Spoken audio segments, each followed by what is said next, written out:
So, good evening, everyone, and welcome to week 8 of live interaction session for basics of crop breeding and plant biotechnology. I am Prashasti Pandey, PhD scholar and PMRF fellow from Department of Botany, Banaras Hindu University.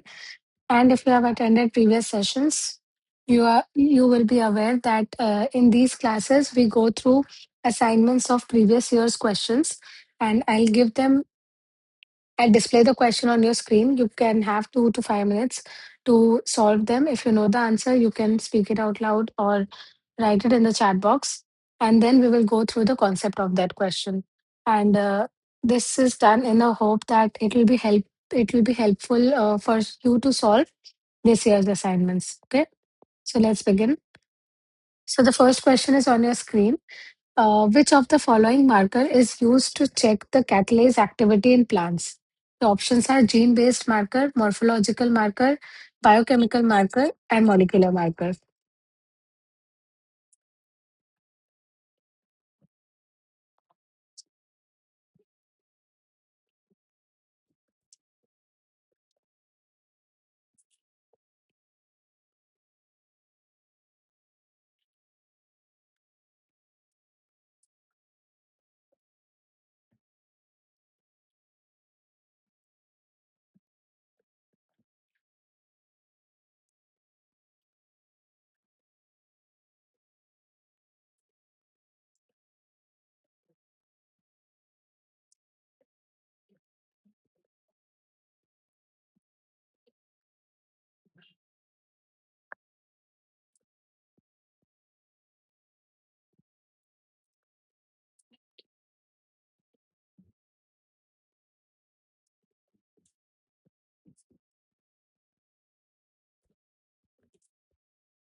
Okay, so let's solve this question.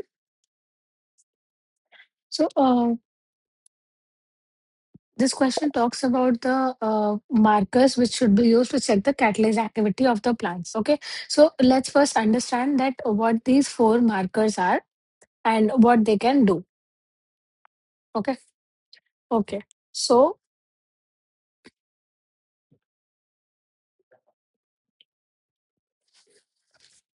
all right.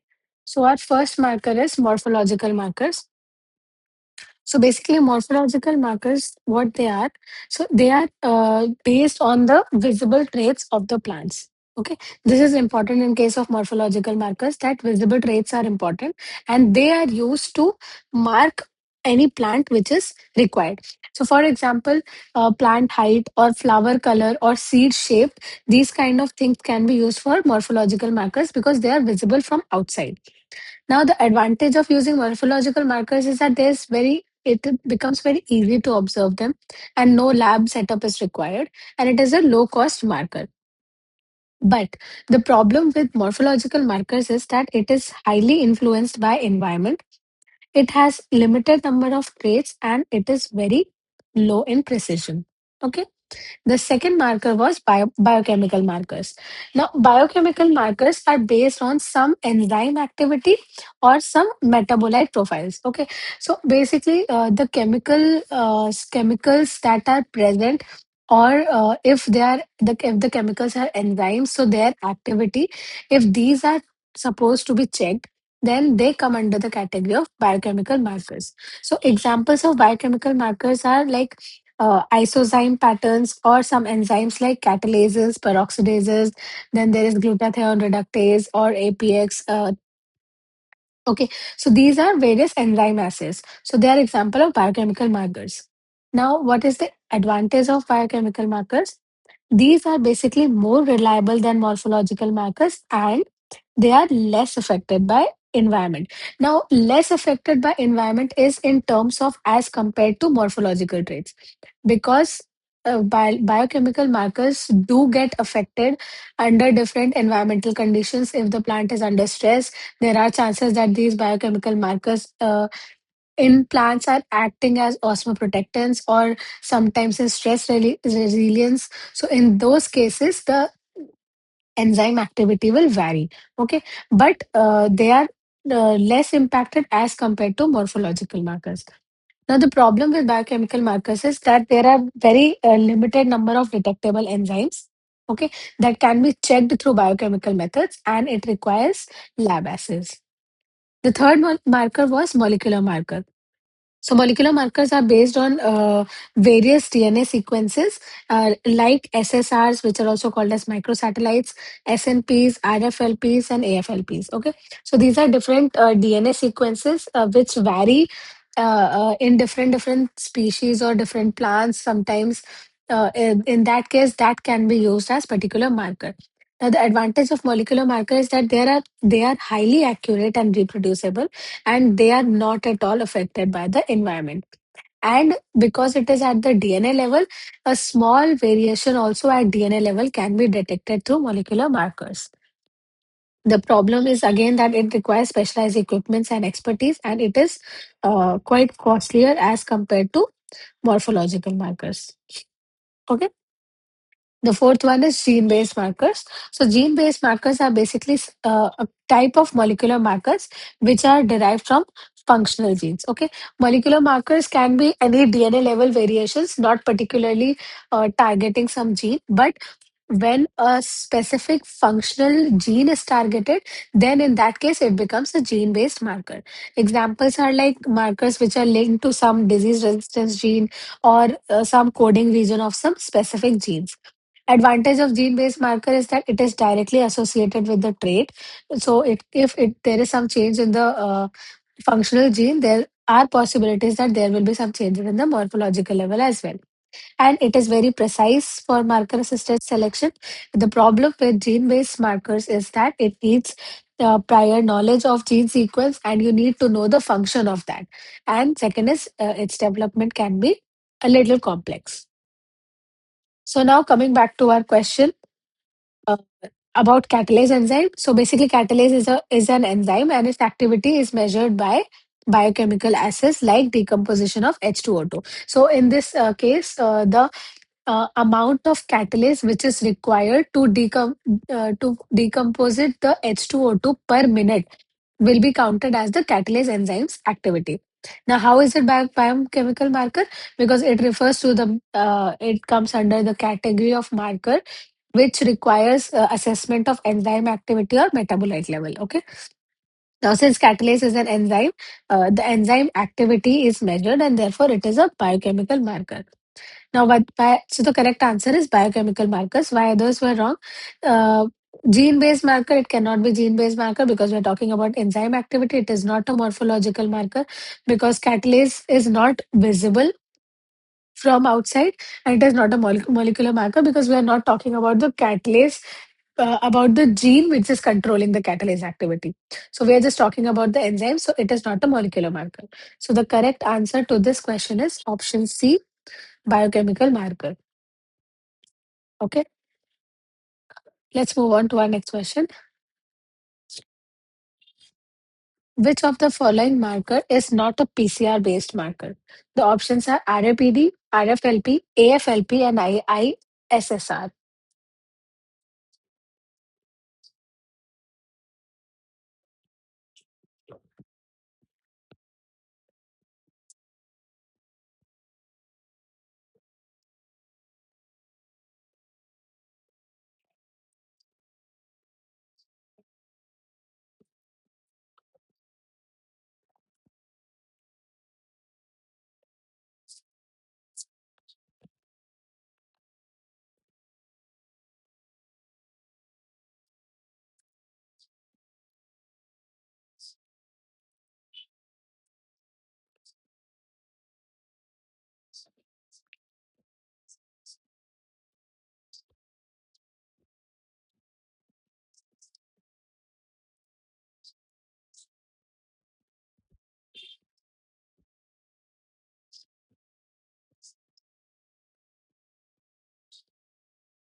Okay, so let's talk about this question.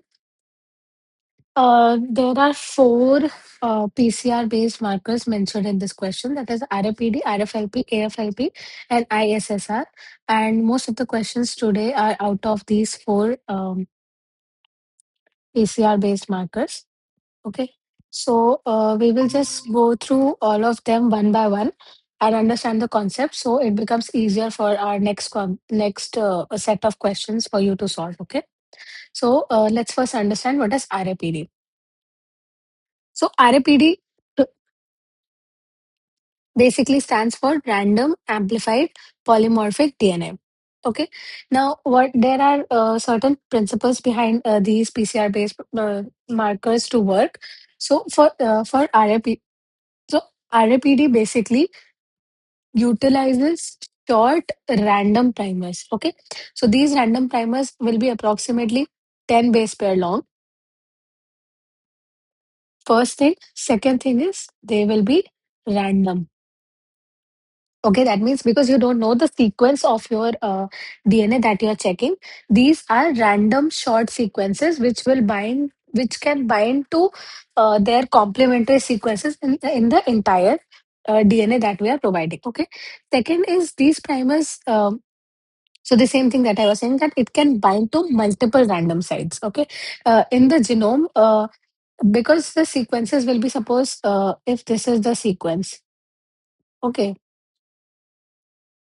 so this is a small 10 base pair, approximately 10 base pair sequence, and this will act as a primer. Now there will be multiple of these primers, and in the whole genome, there are chances that there are multiple sites of this sequence complementary to this sequence present. Okay, so wherever the complementary sequence of this primer sequence will be present, our primer will go and bind to that particular location, and it will give amplification bands from there. So there will be multiple binding sites possible in this case, because the primer can bind to multiple location and it will amplify the DNA fragments accordingly.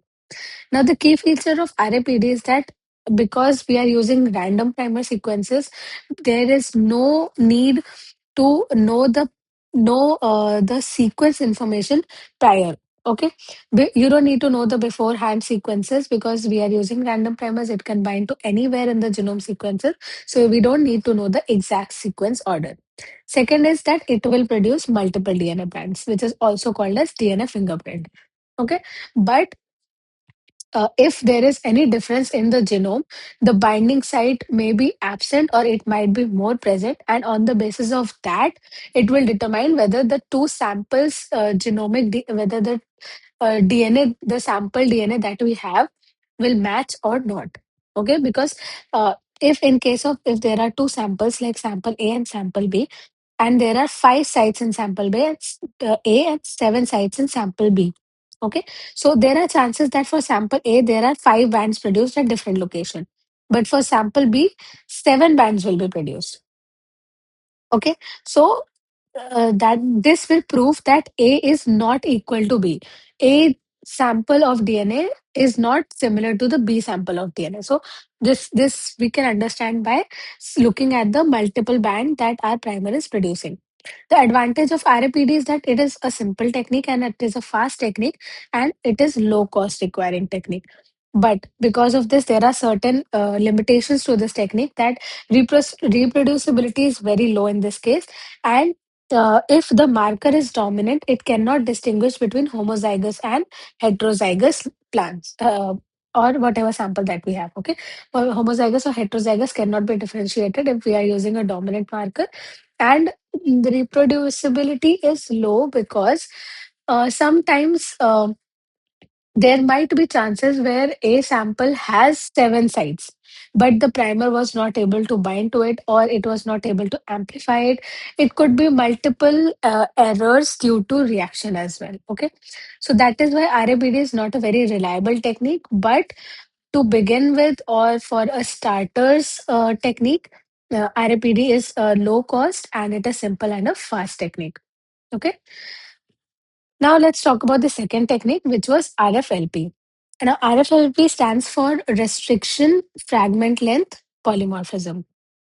Okay, so when we look at the terms in the full form, that is restriction fragment length polymorphism, we can understand that it is talking about, it is something about digesting or restrict, I mean, causing fragments of the DNA samples that we are using. Okay, the first was random amplified polymorphic DNA. Okay, that is why PCR based technique was used, amplification of the fragments was done. But in the second technique, we have restriction fragments. So RFLP is basically based on use of restriction enzymes. And now the DNA that we are providing will be cut by using some restriction enzymes. And again, it is based on random presence of restriction enzyme sequences. So for example, we have a sequence for some restriction enzyme like say ecoR1. Okay, so if the restriction enzyme site is GAA, T, T, and C. Okay, so if this is the restriction enzyme site, then there are chances that there will be multiple such sites which are present on in the entire DNA sample that we have. Now, again, it is based on the same concept that there are multiple restriction enzyme sites present, and therefore there can be multiple fragments that will be produced from the DNA, and then it will give multiple bands on the gel. So again, we can differentiate between the two samples by looking at the band sequence, whether the number of bands that are produced are same or not. If they are same, then same banding pattern will be observed on the gel. And if they are different, then there will be either more or less amount of restriction enzyme sites present. So again, the principle is very easy. It's based on restriction enzymes, and the variation in the sequence can lead to different fragment lengths, which is detected by southern blotting with labeled probes.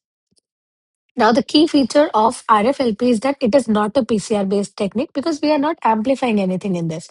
We are simply digesting the DNA sample that we have, and without using any amplification technique. RFLP is basically does not utilizes PCR. And second is that it detects variation at DNA level, of course, which RPD also does.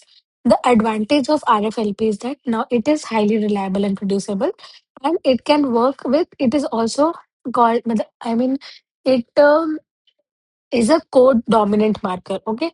RAPD utilizes sometimes dominant marker, but RFLP can also be co-dominant marker. The problem with RFLP is it is time consuming because it takes a certain amount of time for the entire DNA sample to get digested into multiple fragments. Because it utilizes digestion, it will require huge amount of DNA as compared to RAPD because it was a PCR based technique. PCR based techniques require very less amount of DNA as compared to the ones that are based on the use of restriction enzymes. And also because there can be multiple sites of restriction enzymes, as it the sites are usually 6 to 8 base pair long. Therefore, the analysis becomes very labor intensive. Okay, so in this case, like in the figure that we have, so this talks about the gel electrophoresis. So if you look at the normal and the diseased, maybe the DNA sample. So in this case, there are certain bands which are absent in one and present in the other. So this particular band, this particular band and this particular bands are present in the normal DNA, but they are lacking in the diseased DNA. And there is one DNA which is extra, which is present in the disease sample, but is absent in the normal sample. So this is how the banding pattern will look in gel electrophoresis, where all these bands are visible. Now, when we uh, basically design a probe specific to these bands, then in that case, in case of utilizing southern blot, we can very clearly visible that it becomes very clearly visible that these and these bands are absent here, and they are absent here, and this band is absent here. Okay, so this is how we can identify whether, and now suppose if the presence of these two bands is very important, okay, and this extra band that is being present in the diseased DNA sample could be the reason causing that particular disease. So this is how we can utilize this RFLP technique to detect certain genetic disorders. Okay, DNA from patient samples, or even in case of plants, they are utilized to identify if there are certain diseases in that particular organism. Okay, so I hope RFLP was clear. Now moving on to our third marker, which is AFLP. Now AFLP stands for amplified fragment length polymorphism. Okay, now breaking down the words, uh, the first word is amplified. Okay, so when the word amplified comes, that means it will utilize the PCR based technique. Okay, so there will be some amplification used, and the second word is fragment. Okay, so again, is usually utilized for digestion. So AFLP basically combines the technique of RAPD and RFLP to form AFLP. Okay, so how it combines, the principle on which AFLP is based is that first, our entire DNA, that sample that we are using, is cut with restriction enzymes. Okay. So the entire sample is cut with restriction enzymes, which was the principle for RFLP. Okay. Now, once it is cut, there are some primers which are called as adapters. So they adapters are basically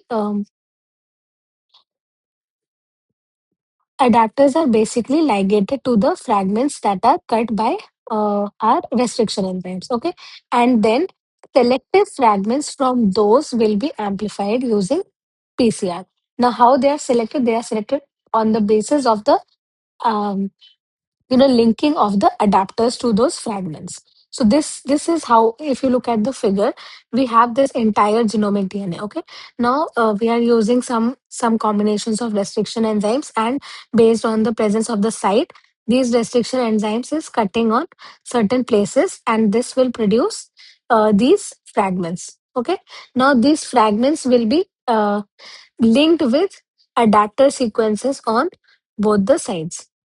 Okay, and these adapter sequences will become selective. So they will be utilized for the selection of certain fragments which should be amplified.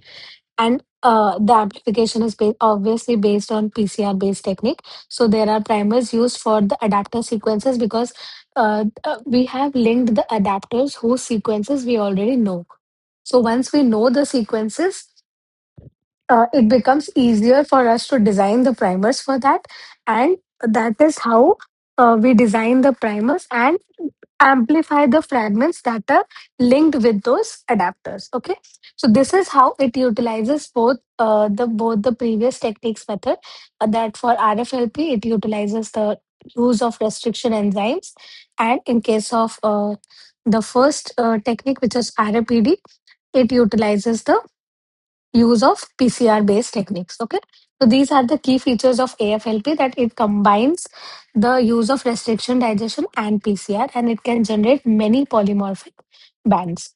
Now, the advantage of AFLP is that it is highly reproducible and it can detect large number of loci, because first of all, we are selecting on the basis of presence of restriction enzymes. Secondly, we are linking adapters to the selected sequences. And then we are amplifying the sequences which are linked with the adapter. So the result becomes highly reproducible. Now, the disadvantage because of all of is that it involves so many techniques that it becomes technically very complex. And again, it is a type of a dominant marker. Okay. So the markers which are dominant, it basically becomes difficult to identify homozygous or heterozygous things from that. But other than that, it is more advanced technique. Now, the fourth technique was ISSR. So, ISSR is basically intersimple sequence repeats. Okay. So, now the ISSR mechanism is totally different from all the three techniques that we have studied. It utilizes primers on microsatellite regions. So SSRs are also called as microsatellite regions. Okay, SSR stands for simple sequence repeats. So simple sequence repeats in any genomic DNA is also called as microsatellite region. So now those SSR regions can be easily identified, and the primers are designed from those regions. And now it will amplify the region between two SSRs. Okay, so like if this is SSR forward primer and this is the reverse primer, then two primers will attach in two microsatellite regions and amplify the fragment between these two regions. Okay, so now the benefit of ISSR is that it is more reproducible than RAPD and it shows high polymorphism. But it is also a type of dominant marker, and um, in some cases, it requires certain optimization because we don't know the distances between two SSSR sequence. Okay, so for this technique, you also need to know um, that like there are certain common sequences of microsatellites which can be utilized, but we are not aware. If we are not aware of the distance between them, there are chances that the distance is huge and it is not, the fragment is not being able to amplify. Okay, so that is why it requires some utilization. And this is an example of use of ISSR.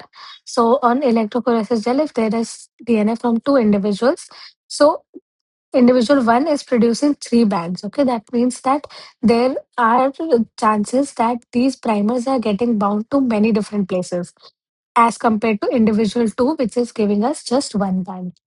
Okay, so I hope the concept of these four markers are clear because all the future questions are based on these four markers only.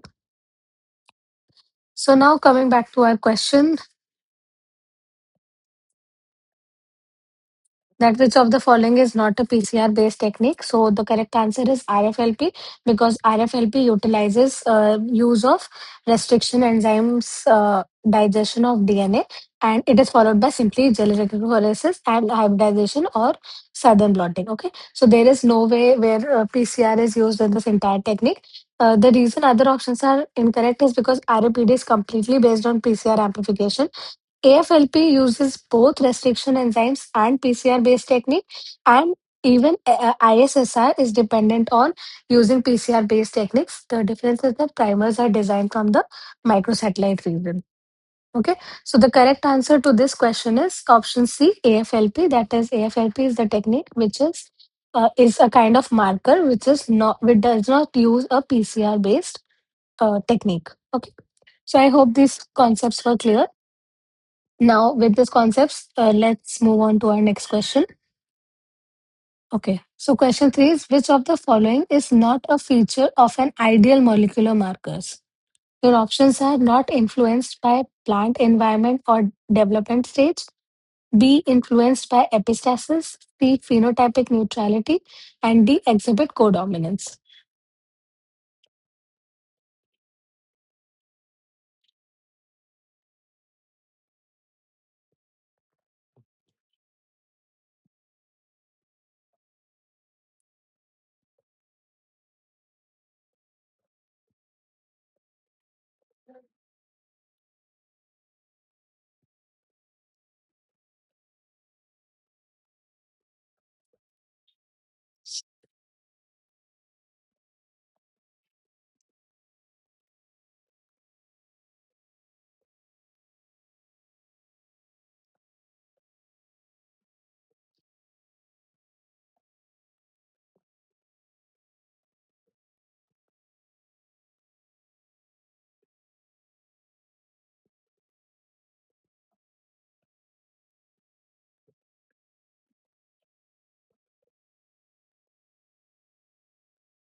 Okay, so let's understand this concept.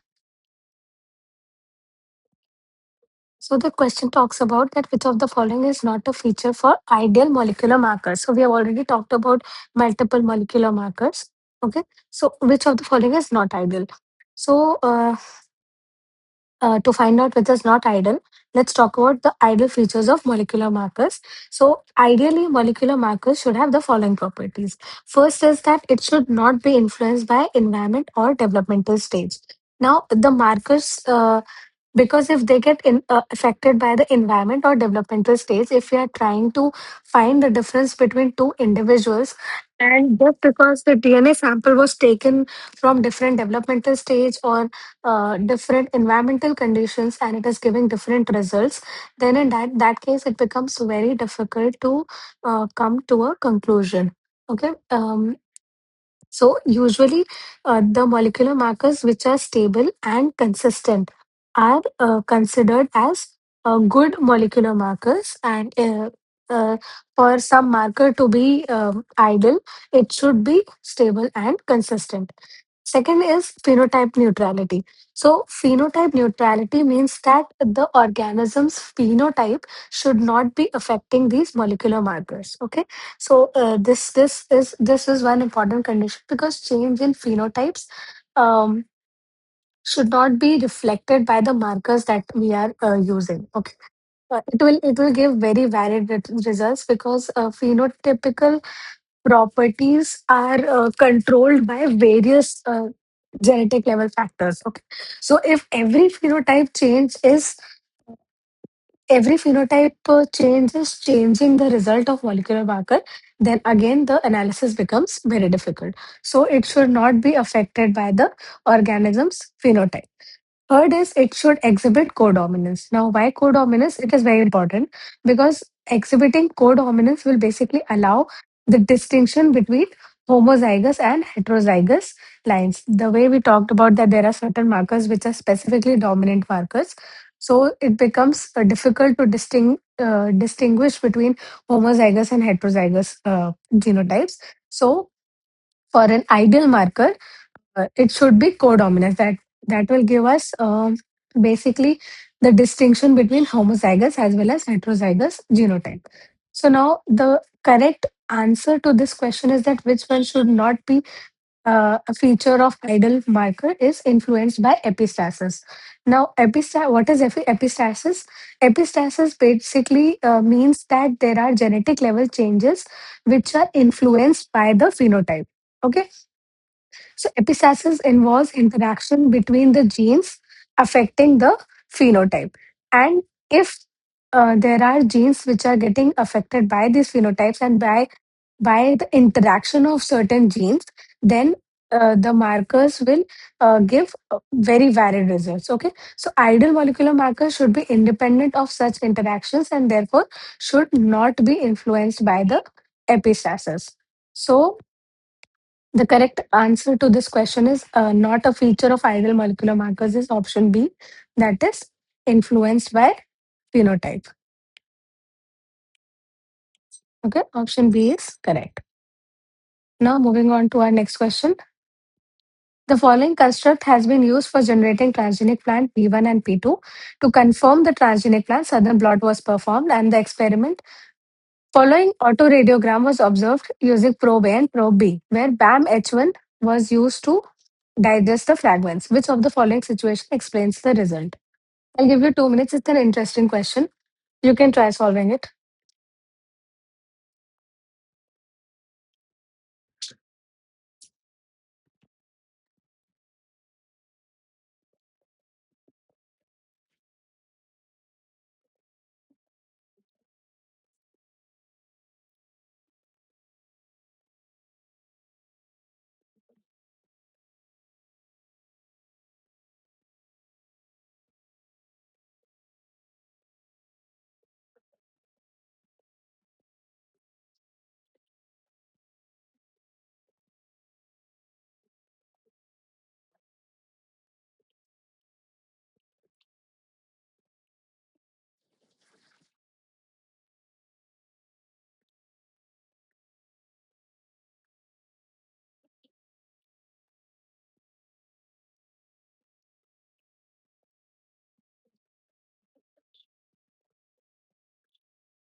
Okay, so let's understand this concept. So, for these to solve these kind of questions, let's understand the basic of how the results of these questions are interpreted. Okay, all right. So, okay. So first of all, if so there are certain bands that are observed on the gel, right? So how to interpret it? So if there is a single integrate, so we are talking about transgenic, okay? So transgenic means that there is an integration of a foreign DNA into the genome of the organism. Okay, so that insertion, because the insertion location and number of insertions are basically not controlled by us. So we need to understand that for the transgenic to work, there should be a single integration. So how do we do that? So if there is a single integration, the use of that particular enzyme will give us one band per probe. Okay, so that means that if there is also the condition is that if there is no internal restriction site complication, like the restriction enzyme that we are using, uh, the site of that restriction enzyme is not present inside the gene that is being integrated. So, in that case, if the gene is single integrated inside the genome, there will be only one band per probe. Okay, and same number of bands with different probes depending on the construct length can be possible. But for every construct, there should be only one band for every probe that is being used. Okay, so this means there is a single integration.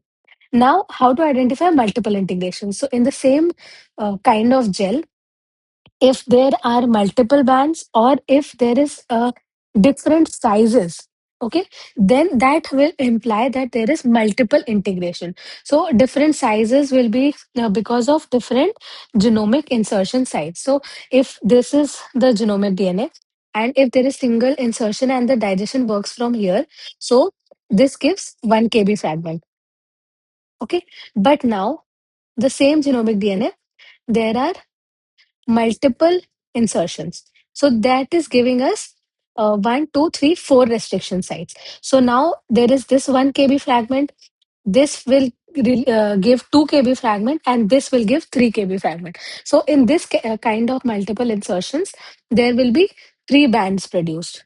Okay, three bands, that too of three different sizes, because digestion could happen anywhere, and depending on that there will be multiple bands produced. Okay, so this will mean that there are multiple integrations in the genome.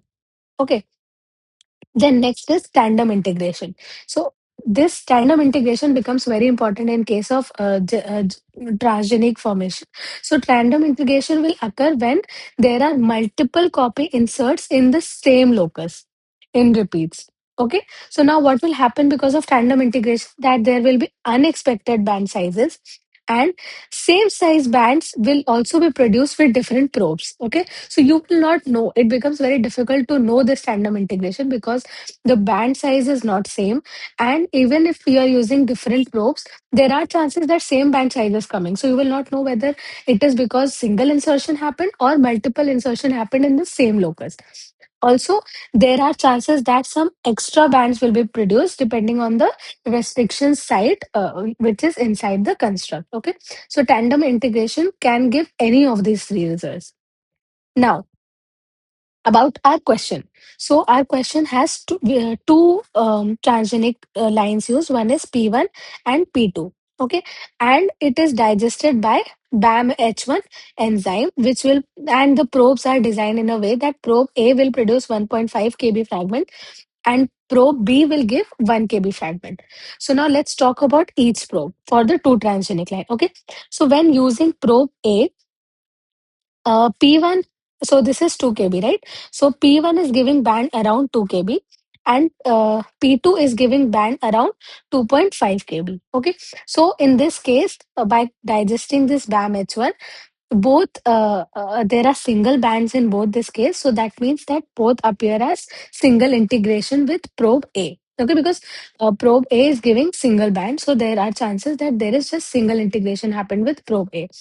Now, with probe B, if you look here, that P1 is giving what one band which is around 2 kb, but P2 is giving two bands. One is around 2.5 kb and the other one is around 5 kb.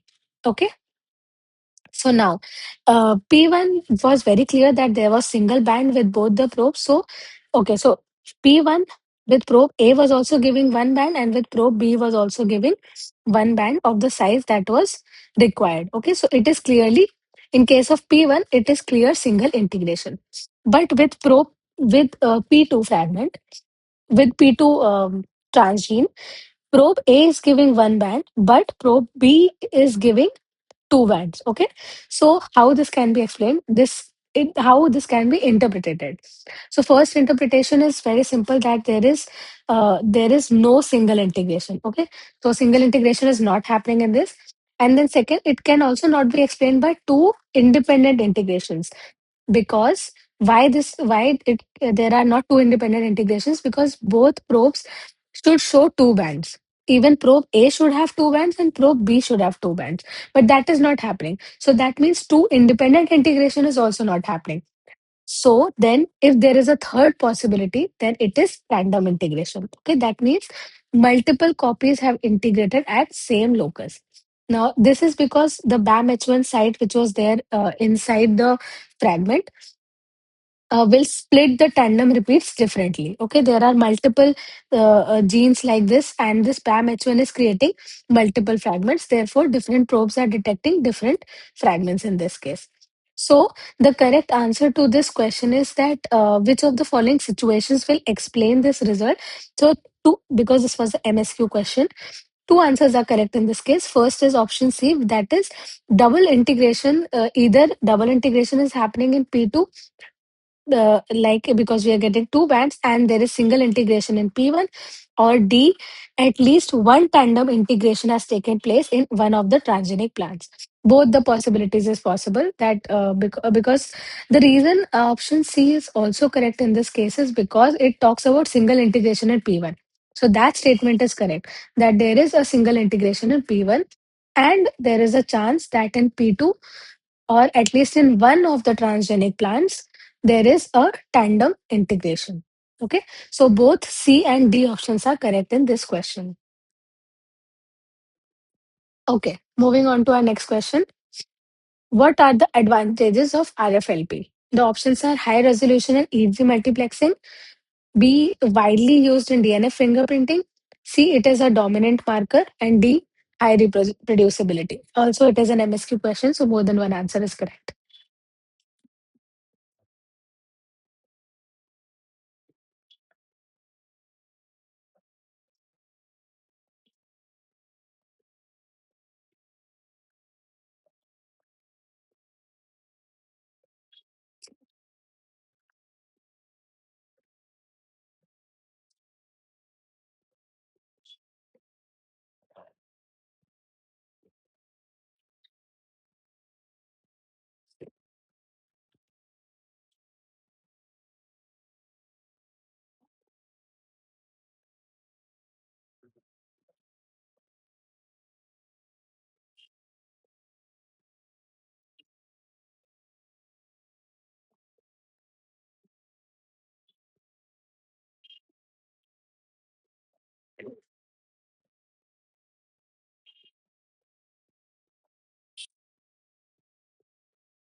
Okay, so let's solve this question. We have talked about RFLP in previous questions, so it should be easy to solve the advantages of RFLP.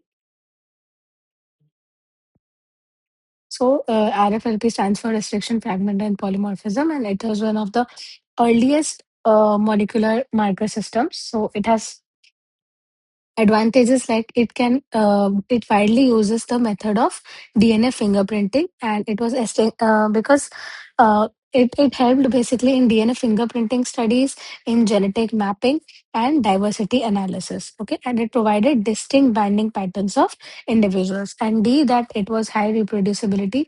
It had high reproducibility because it was based on DNA sequence variation plus restriction, enzyme digestion, and not PCR.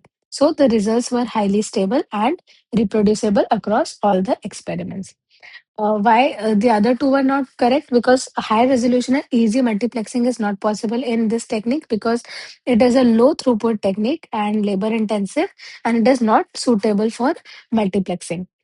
And it is a dominant marker, so this is wrong. RFLP is basically a co-dominant marker. Okay, it is a codominant marker, so that means that it can distinguish between homozygous and heterozygous individuals. So the two options that were correct is that advantages is it is widely used in DNA fingerprinting and it has high reproducibility. Okay. Next question is which of the following statements are incorrect for RAPD? The options are 10 mer primers were used, GC rich, random sequences are used, and has inverted repeats. We have talked about this question in one of our previous questions.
Okay, so about this question, so this is very easy. That RAPD is random amplified polymorphic DNA. So it uses short random primers to amplify anonymous regions of the genome. So the correct features of RAPD is that it is 10 mer. It uses 10 mer primer sequences. That is, the primers are typically of 10 nucleotides long. GC rates, yes, primers are often GC rates, which ensures the stable annealing at low stringency. Okay, because GC bond has a triple bonds as compared to AT bonds, which has only double bonds. So the ones which are GC rich, even if the stringency is very low, GC has more chances of binding as compared to AT. So the primers are mostly GC rich, and C is random sequences are used. Yes, we don't need any prior information of the DNA sequence. So yes, random sequences are used. Incorrect statement was that it has inverted repeats. No, RAPD does not require inverted repeats. In fact, the amplification occurs between two primer binding sites and that too in opposite orientation. So it is not due to inverted repeat structures, rather, it is due to binding of two primers in opposite sequences on the genomic DNA. Okay, one should be forward primer and the other should be reverse primer. So the correct answer to this is which is incorrect for RAPD. Option D is incorrect. That is, it has inverted repeats. Next question is AFLP uses which type of restriction enzymes? Options are only rare cutter, combination of rare cutter and frequent cutter, only frequent cutters, and no restriction enzymes used.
Okay, so let's talk about this question. It is talking about AFLP.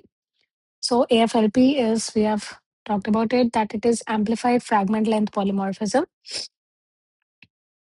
Okay, so it basically relies on the digestion of genomic DNA by using restriction enzymes like a rare cutter, for example, EcoR1, which recognizes a six base pair site, and a frequent cutter like MSC1, which recognizes four base pair site. Okay. And after using a digestion restriction enzyme digestion, there is adapter ligation to these restriction fragments and then a selective PCR amplification of the subset fragments. Now, why this combination is used? Because rare cutters will produce, it will have less sites, so it will produce larger and fewer fragments. Whereas the frequent cutters, because it is only four base pair long, there are more chances of these sites to be present. So it will produce smaller and more number of fragments. So together they will generate the data which is manageable and informative fragment pool for amplification. Okay, so the other three options were incorrect. That only rare cutter, because it will produce insufficient fragments. Only frequent cutters will produce too many fragments, which will be difficult to analyze. And no restriction enzyme. Basically, that is the basic principle of this. So of AFLP. So this is obviously wrong. So the correct answer to this question is B, combination of rare cutter and frequent cutter. Okay. Next question is how AFLP is preferably analyzed. Options are A, agarose gel electrophoresis, B, Sanger sequencing, C, polyacrylamide gel electrophoresis, and D, Maxim Gilbert sequencing.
Okay.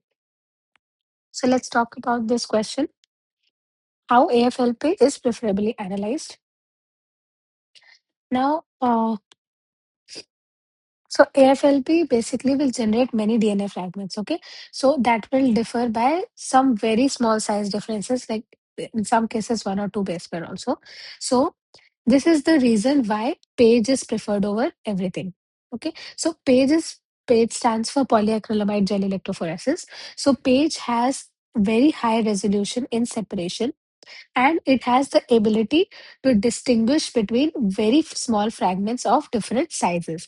Also, the bands which appear on page are very sharp and clear band patterns. So that is very important for AFLP analysis, because of the frequent cutters, there are multiple bands that are produced, and if they are not separated properly, we will not get to identify that which of these bands are either absent or extra present in the samples that we are analyzing.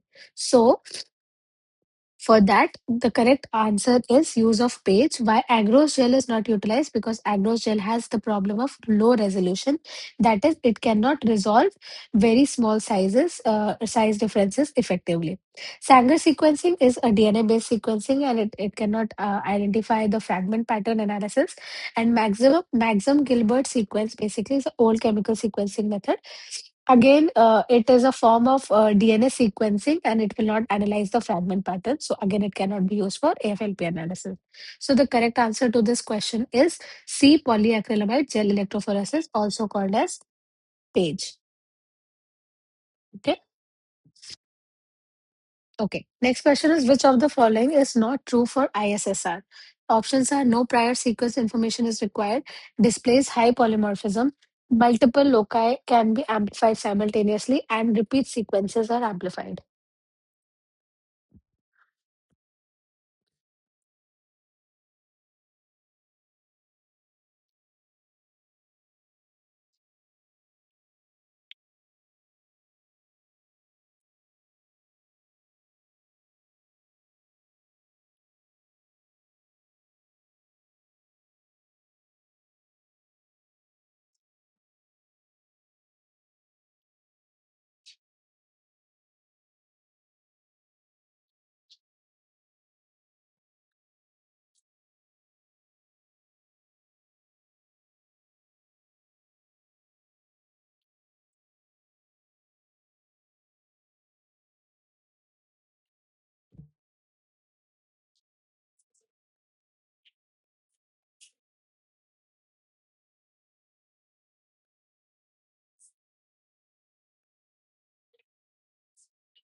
So, talking about this question, that ISSR stands for Inter Simple Sequence Repeats, and it works by using primers which are designated for the SSR regions or the microsatellite regions. Okay, and it will not amplify the repeat themselves, but rather it will amplify the distance between two SSSR sites. Okay, so if this is one SSSR site and this is other SSR site, then it will amplify the distance between these two. Okay, because one will bind as forward primer and the other will bind as reverse primer. So it will bind in a simple sequence repeats region, and the amplification happens between in segment between two SSR regions. So it will amplify inter repeat regions and not the repeat itself. So, according to the question, the true statement will be that no prior sequence information is required because we just need to know the SSR sequence and not the genome sequence. It will display high polymorphism and it will have multiple loci. If it has multiple loci, it can also be amplified simultaneously. The incorrect statement is that repeat sequences are amplified. No, this is exactly wrong because the distance between the two repeat sequences amplified and not the repeat itself. So flank or the intervening regions between the repeats are identified, amplified. So the correct answer to this question is not true for ISSR, is repeat sequences are amplified. That is option D. So the last question is, in which of the following PCR based markers single primer is used? ISSR, SSR, RAPD, and AFIP.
So talking about this, Basically, the correct answer is there are multiple correct answers to this. It was an MSQ question.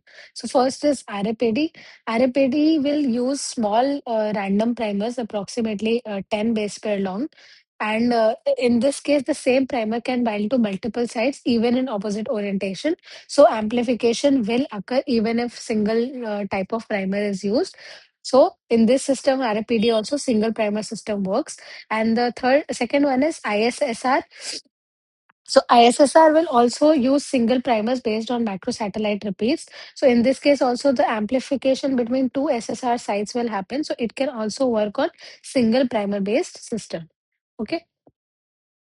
The other systems like SSR will require so amplification of SSR. That means so in case of ISSR, if this is one SSR site and this is the other SSR site, the same primer can bind here in forward direction and here in reverse direction.